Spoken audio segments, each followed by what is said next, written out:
جب گود میں لے لیتی ہے تو اس پر نیند کا خمار شروع ہو جاتا ہے، نیند کا خمار شروع ہو جاتا ہے۔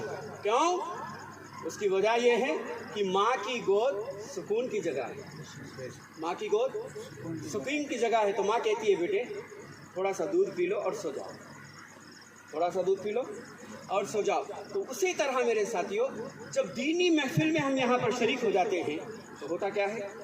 اللہ کی سکینہ نازل ہوتی ہے، وہ کیا ہے؟ سکون ہے۔ تو نیند آنے لگتی ہے، نیند کا خمار آتا ہے۔ شیطان چاہتا نہیں کہ ہمارا بندہ، شیطان چاہتا نہیں کہ اللہ کا بندہ کچھ سیکھ لے، سمجھ جائے اور عاشق رسول ہو جائے۔ عاشق رسول ہو گیا تو پھر میرے جال سے آزاد ہو گیا، پھر پکڑا نہیں جا سکتا، اس لیے نیند طاری کرتا۔ تو ہم لوگ کیا کہتے ہیں؟ ہم فقراء جو علم کے دروازے پر بیٹھے ہوئے ہیں، ہم کہتے ہیں بھائی تھوڑا سا دودھ پی لو، کیونکہ دودھ کی تعبیر ہے علم سے۔ تھوڑا سا سن لو پھر سو جانا، تھوڑا سا سن لو پھر سو جانا۔ سو جانا ضرور، سونا ہے، اور اتنا سونا ہے، اتنا سونا ہے، اتنا سونا ہے۔ اگر ہم پیارے آقا کے غلام ہو کر کے گئے ہیں تو ابھی حضرت نے فرمایا تھا عصر اور مغرب کے درمیان کا وقت ہی محسوس ہوگا۔ اتنا لمبا سونا ہے کہ نہ تو کوئی دماغ سوچ سکتا ہے، نہ کوئی کتاب اس کو شمار کر سکتی ہے، ان تعداد کو شمار کر سکتے نہیں کرتے۔ تو میرے عزیز ساتھیوں، ایک مرتبہ درود پاک پڑھو، بڑی پیاری بات ہوتا ہے۔ اللہم صلی علی سیدنا شفیعنا و مولانا محمد مبارک وسلم، صلاۃ و سلام علیک یا رسول اللہ۔ تو میں یہ عرض کر رہا تھا، اللہ سبحانہ و تعالیٰ کے 1,24,000 سے کم و زائد انبیاء اکرام تشریف لائے ہیں، لیکن سب کا قرآن میں تذکرہ نہیں فرمایا، سب کا قرآن میں تذکرہ نہیں فرمایا، لیکن چند انبیاء اکرام کا تذکرہ فرمایا۔ ان میں سے غالباً 25 انبیاء اکرام کا تذکرہ آیا ہے۔ ان 25 میں سے چند انبیاء اکرام کے ولادت کا تذکرہ فرمایا۔ کس انداز میں فرمایا؟ آج ہمیں فخر کرنے کی ضرورت ہے۔ فخر میں ہمیں اپنے آپ کو بڑا فخر محسوس کرنے کی ضرورت ہے کہ اللہ پاک نے ہم کو کتنی بڑی نعمت سے نوازا ہے، کیسے عظیم اور کیسے محبوب خدا کی امت بنایا ہے۔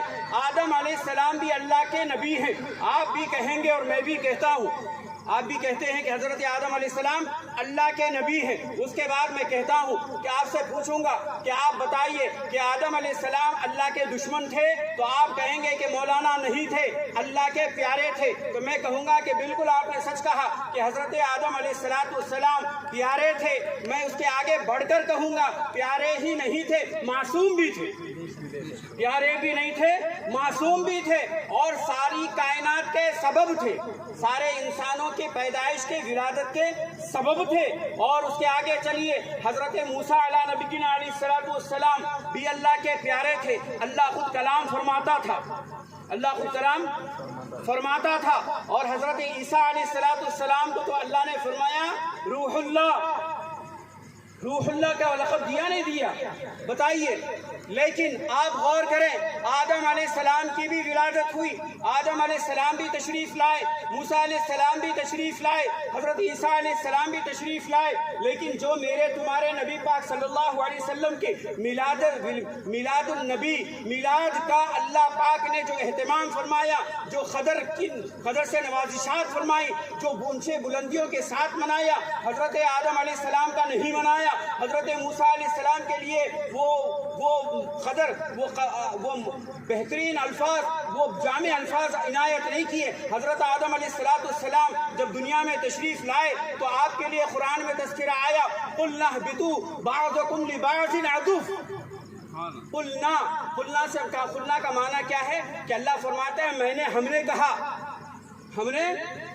ہم نے کہا اہبطوا، اتر جاؤ، قلنا اہبطوا، اتر جاؤ۔ آدم علیہ السلام آئے تو آپ کے میلاد کو اللہ پاک کیسے منا رہا ہے، آپ کی ولادت کا کیسا تذکرہ کر رہا ہے، اس کے اندر کوئی تعریف، کوئی مدح زیادہ ہمیں نظر نہیں آ رہی ہے۔ فرما رہا ہے قلنا اہبطوا، اے آدم تم اتر جاؤ، کیونکہ تم ایک دوسرے کے دشمن ہو۔ حضرت موسیٰ، بہت سارے انبیاء تھے، ان سب کا تذکرہ نہیں کر رہا ہوں، بالکل اختصار سے بات کو ختم کر رہا ہوں۔ حضرت موسیٰ علیہ السلام آئے تو اللہ کے رسول نے فرمایا وَأَوْحَيْنَا إِلَى مُوسَىٰ إِلَىٰ أَرْضِعِهِ کہ فرمایا اے موسیٰ علیہ السلام کا ولادت کا تذکرہ کیسے فرمایا کہ ان کی ماں کو فرمایا کہ تم اس کو دودھ پلاتے رہنا.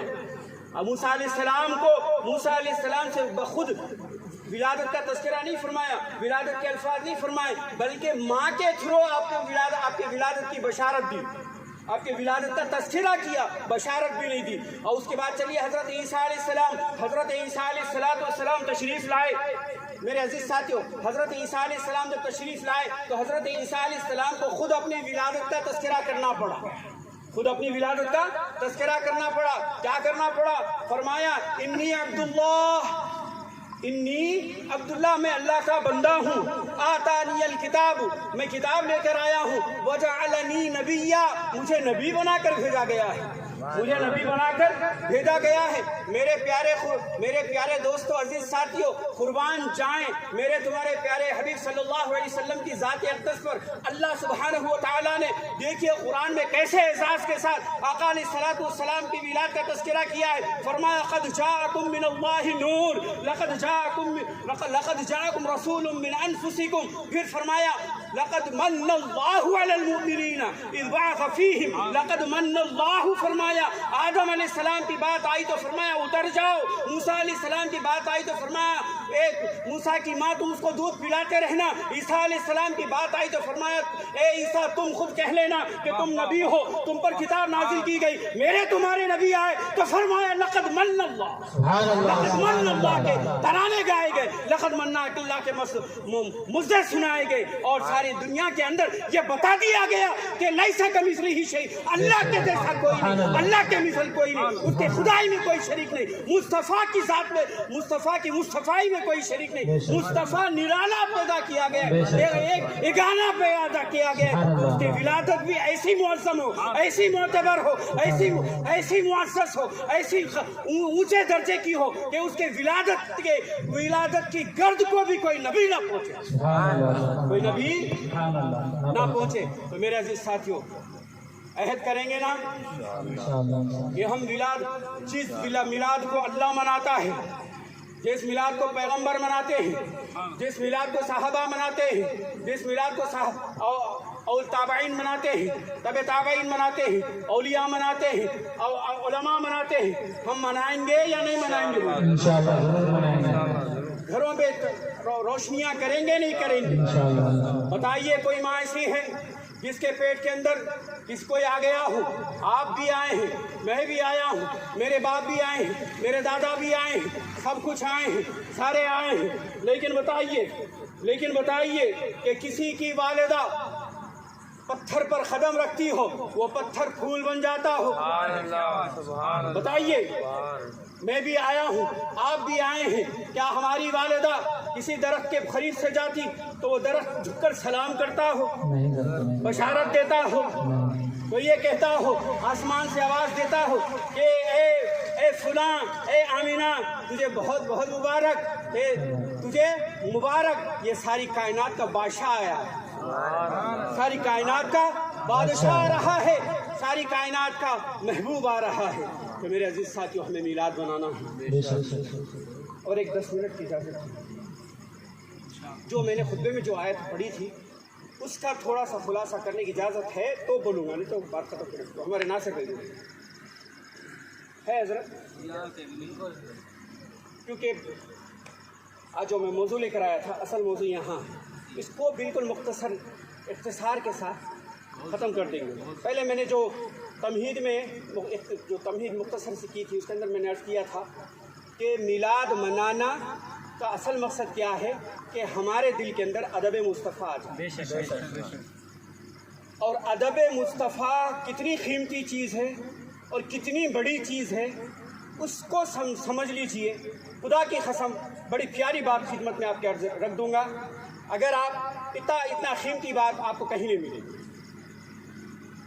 میں نے قرآن مجید کی آیت پڑھی تھی. قرآن مجید کی آیت کیا پڑھی تھی؟ وَقَضَىٰ رَبُّكَ أَلَّا تَعْبُدُوا إِلَّا إِيَّاهُ. اللہ تعالیٰ نے فرمایا فیصلہ ہے میرے محبوب تمہارے رب کا. کس کو؟ سرکار علیہ السلام سے اللہ مخاطب ہے, فرما رہا ہے اے میرے محبوب تمہارے رب کا فیصلہ, تمہارے رب کا فیصلہ ہے، عبادت اللہ کی ہوگی، کس کی ہوگی؟ اور ادب والدین کا ہوگا۔ اب اس کو میں پھیلاؤں گا نہیں، عبادت کس کی ہوگی؟ اللہ کی ہوگی، اور ادب کس کا ہوگا؟ لیکن آپ لوگوں کے ذہن میں ایک سوال آنا چاہیے، وہ سوال کیا ہے؟ نہیں آتا ہے تو وہ سوال میں ڈال دیتا ہوں، پھر اس کا جواب میں خود دوں گا۔ تھوڑا سا غور کریں۔ آپ نے سنا ہوگا، اب دن بھر سنتے، دن میں 5 مرتبہ اذان ہوتی ہے، 5 مرتبہ اذان ہوتی ہے۔ اذان کے اندر اشہد ان لا الہ الا اللہ کے بعد ہمارے والدین کا نام نہیں لیا جاتا، وبالوالدین احسانا نہیں کہا جاتا، کیا کہا جاتا ہے؟ واشہد ان محمد الرسول اللہ کہا جاتا ہے۔ 5 آپ سوچ رہے، آپ کو سوچنا چاہیے کہ دن میں 5 مرتبہ جب بھی اذان ہوتی ہے اشہد ان لا الہ الا اللہ کے بعد واشہد ان محمد الرسول اللہ کہا جاتا ہے، اور پھر آپ نے سنا ہے کہ جنت کے ہر پتے پر لا الہ الا اللہ محمد الرسول اللہ لکھا ہوا ہے، اور ہم نے یہ سنا ہے کہ قرآن پوری لا الہ الا اللہ محمد الرسول اللہ کی تعلیم دیتا ہے، اور عرش پر آدم علیہ السلام کا واقعہ بھی ہم نے پڑھا کہ عرش پر بھی لا الہ الا اللہ محمد الرسول اللہ سنا۔ قرآن تو آقا علیہ السلام کی عظمتوں کو سکھانے آیا، عظمت آپ کے ادب کرانے آیا، آپ کی تعظیم کرانے آیا، آپ کی توقیر کرانے آیا، آپ کا ادب سکھانے آیا۔ پھر کیا بات ہے اس آیت کے اندر کہ اللہ نے وبالوالدین احسانا فرمایا ہے، وبالمحمد احسانا نہیں فرمایا، وبالنبی الاحسانا نہیں فرمایا، بلکہ وبالوالدین احسانا فرمایا۔ کیوں ہے نا؟ سوچنا چاہیے نا، اللہ رسول کا نام لینا چاہیے تھا، عبادت اللہ کی ہو، ادب رسول کا ہو، یہ بات ہونی چاہیے تھی، کامن سینس کی بات ہے نا۔ پھر کیوں نہیں فرمایا؟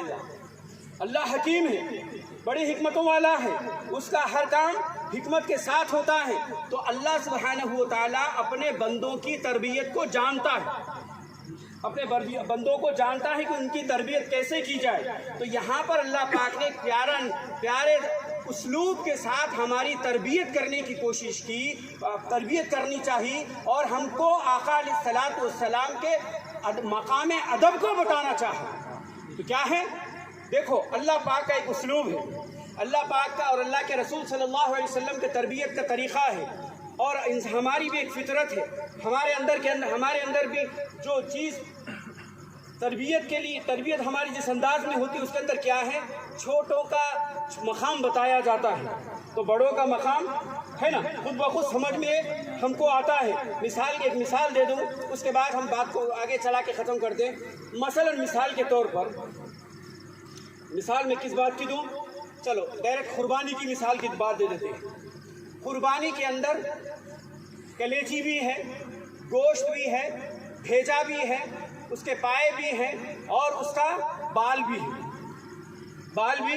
ہے، لیکن صحابہ اکرام رضوان اللہ تعالیٰ علیہ مجمعین سب جمع ہو کر آقا علیہ السلام کی بارگاہ میں گئے۔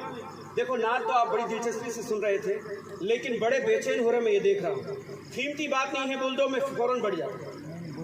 کیوں؟ ایک بات یاد رکھیے، متن کی شرح ضروری ہوتی ہے، پھول کو خوشبو ضروری ہوتی ہے، سورج کو روشنی ضروری ہوتی ہے۔ نعت سورج ہے تو خطاب روشنی ہے، نعت پھول ہے تو اس کی خوشبو خطاب ہے۔ اگر آپ کا لیسن سبجیکٹ ہے، اس کا سمری نہیں دیا گیا، گلوسری نہیں دیا گیا، تو آپ کو سبجیکٹ لیسن کیسے سمجھ میں آئے گا بتائیے؟ آتا ہے؟ نہیں آتا، خطاب ہی سے سمجھ میں آتا ہے۔ آپ نعت پڑھنا بہت بڑی بات ہے، نعت ان کو سمجھ میں آتی ہے جو بہت بڑے مقام پر بیٹھے ہوئے ہوتے ہیں۔ ہم لوگوں کو نعت کا پڑھنے کی جو توفیق دی جا رہی ہے بہت بڑی بات ہے، لیکن نعت کو ہمیں سمجھنا بھی چاہیے، اور نعت کو ہم سمجھتے کب ہے؟ اب اللہ نے فرما دیا وَقَضَىٰ رَبُّكَ أَلَّا تَعْبُدُوا إِلَّا إِيَّاهُ، یہ آیت مقدسہ جامع کلام ہے، اب اس کی تشریح ضروری ہے نہیں ہے بتائیے؟ اور آپ لوگوں کے سامنے ہمیشہ ایک ہی بیانات آتے ہیں رٹے رٹائے، ایک ہی موضوع پر آپ کے اوپر بات چلتے۔ خدا کی قسم، اچھا پانچواں جلسہ ہے، 5ویں جلسے کے اندر میں ایک موضوع کو دوبارہ لوٹایا کہ سجنا صاحب سے پوچھ لیجیے، نہیں، ہم فکر کرتے ہیں تاکہ ہمارے بھائیوں تک بات زیادہ سے زیادہ پہنچے۔ کیا سجنا صاحب بولیے؟ آپ ایک دن ایک موضوع لے کر نہیں آیا ہوں، ہر کیوں ہمارے بھائیوں کی بات پہنچے. جس طرح آپ نعت دلچسپی سے سن رہے تھے, بیان بھی دلچسپی سے سن لیجئے. آج آپ جاگ رہے ہیں, یہ جاگنا اللہ کو اگر پسند آ گیا تو میرے عزیز ساتھیو تمہاری اولاد کے اندر اولیاء پیدا ہوں, تمہارے دل کے اندر وہ محبت پیدا ہوگی کہ پھر تم کو دنیا سے تم دشمن ہو جاؤ گے تو غوث پاک کے پیارے ہو جاؤ گے. میرے پیارے عزیز ساتھیوں, تو میں یہ عرض کر رہا تھا کہ اللہ کے رسول کے صحابہ اکرام اللہ کے رسول کی بارگاہ میں تشریف لائے اور باادب ہو کر عرض کرنے لگے, یا رسول اللہ صلی اللہ علیہ وسلم, قربانی میں ہمارے لیے کیا ہے؟ ما لنا فیہا, ہم لوگوں کے لیے کیا ہے؟ تو آقا علیہ الصلوۃ والسلام نے کیا فرمایا معلوم ہے؟ ہر بال کے بدلے نیکی. کیا فرمایا؟ بولیے. ہر بال کے بدلے نیکی ہے. بال کھاتے ہیں؟ نہیں کھاتے. بال پیتے ہیں؟ نہیں. بال آپ کو پسند ہے؟ شارٹ ٹیمپر اگر کوئی شوہر ہے, شارٹ ٹیمپر کوئی شوہر رہا اور 1 سے 2 بال آ گئے کھانے میں تو بیوی کی شامت آئی نہیں آئی ہوئی. اور ہمارے بچوں کا بھی آج یہ حال ہے. اللہ رحم کرے. دیکھو ماں باپ سے ڈرو, ماں باپ تمہارے بادشاہ ہیں. ہمارے بچوں کا بھی یہ حال ہے, ماں کے اوپر چڑھ جاتے, ماں پر برہم ہو جاتے. خدا کی قسم, ماں کے اگر زمین سے گڑی ہوئی آنکھ ماں کی نظروں میں نظریں مل گئی تو سمجھ لو تمہارا مقدر بگڑ گیا, تم کبھی صبر نہیں سکتے. یہ ناٹ اے جوک, یہ مذاق نہیں ہے. تم آج بہت دوڑ کر رہے ہو, اپنے ٹیلنٹ بتا رہے ہو, آج سارا کچھ کر رہے ہو, میں ایسا ہوں, میں ویسا ہوں, میں کیا جو ہوں. ارے تم جو بھی ہو, تمہارے اوپر ایک ایسا بیٹھا ہوا ہے وہ کسی کا محتاج نہیں. اس کا فیصلہ ہے. ماں کے نظروں سے نظریں ملا لو, خالی ختم ہوگا, فنش تمہارا معاملہ. پھر کبھی سمجھتے کوئی سمرا نہیں اور ہم نہیں سمجھتے. تو میرے کیسے میں عرض کر رہا تھا, تو بال ہم کھاتے نہیں, بال ہم پیتے نہیں, بال ہمیں مرغوب نہیں. رکابی میں آئے تو ہو سکتا ہے کوئی بددماغ ہو تو سارا کا سارا کھانا پھینک دے, لیکن پھر کیا بات ہے, اللہ کے رسول نے جانور کے اندر, بیل کے اندر کلیجی بھی تھی, گوشت بھی تھا, بھیجا بھی تھا, پائے بھی تھے, سارا کچھ تھا. سب کا نیکی نہیں بتائی, بال کی نیکی بتائی. کیوں؟ بال ہمیں پسند ہے, کلیجی ہمیں پسند ہے, گوشت ہمیں مرغوب ہے, بھیجا ہمیں بہت زیادہ پسند ہے. اگر ہمارے دسترخوان پر گوشت کے ساتھ بھیجا آ جائے, گوشت کے ساتھ کلیجی آ جائے تو دو نوالے زیادہ کھا لیتے ہیں. کیوں؟ یہ پسندیدہ چیز ہے. میں مذاق نہیں کر رہا, مثال دے رہا ہوں, ہے نا. تو زیادہ کھا لیتے ہیں. تو ہم کو زیادہ مرغوب کیا ہے؟ کلیجی ہے, بھیجا ہے, گوشت ہے, بال نہیں ہے. اگر کلیجی کی نیکی اگر اللہ کے رسول بتاتے تو کیا اب ہم کو بال کی نیکی سمجھ میں آتی؟ بال کی نیکی سمجھ میں آتی؟ بال جو پھینک دینے کی چیز ہے اس کے بارے میں اللہ کے رسول نے فرمایا کہ ہر بال کے بدلے تمہیں نیکی ملے گی. تو کلیجی کی بوٹی اگر ہم کسی کو قربانی دے کر کسی کو صدقہ کریں, کسی کو دیں, تو اس میں کتنا بڑا ثواب ہوگا ہم سوچ سکتے ہیں, سمجھ سکتے ہیں. تو بال کی نیکی بتائی گئی تو کیا ہوا؟ گوشت کی نیکی سمجھ میں آئی, کلیجی کی نیکی سمجھ میں آئی. اسی طرح میرے اور تمہارے والدین, میرے ابا میرے امی میرے وجود کا سبب ہے. میرے ابا کا وجود کا سبب میرے دادا دادی ہے. میرے امی کے وجود کے سبب نانا نانی ہے, ان کے پرنانا پرنانی ہے, ان کے پردادا پردادی ہے. اس طرح ہوتے کرتے ہم آگے چلیں تو ہمیں ایک آخری منزل دکھے گی. ہم تھوڑا اونچا اٹھ کر دیکھیں تو سب کی پیدائش کا سبب حضرت آدم علیہ السلام ہے. حضرت آدم علیہ السلام ہے. حضرت ساری انسانوں کے وجود کا سبب حضرت آدم علیہ السلام ہے. اور حضرت آدم علیہ السلام کی شان میں ہلکی سی گستاخی, ہلکی سی تھوڑی سی, آپ نے جنت میں آپ کے ساتھ جو معاملہ ہوا اس کو اگر کوئی لغزش کے علاوہ خطا کہہ دے تو کافر ہو جاتا ہے. کتنا ادب ہے. کیوں؟ انسانوں کے وجود کا سبب ہے آدم علیہ السلام. تو ان کی غلطی کو غلطی کہنا کفر ہے. ان کی غلطی کو غلطی کہنا بھی کفر ہے. کتنا بڑا مقام ہے. تو غور کریں, ساری کائنات کے وجود کا جو سبب ہے, جس کے صدقے میں آسمان بھی ہے, جس کے صدقے میں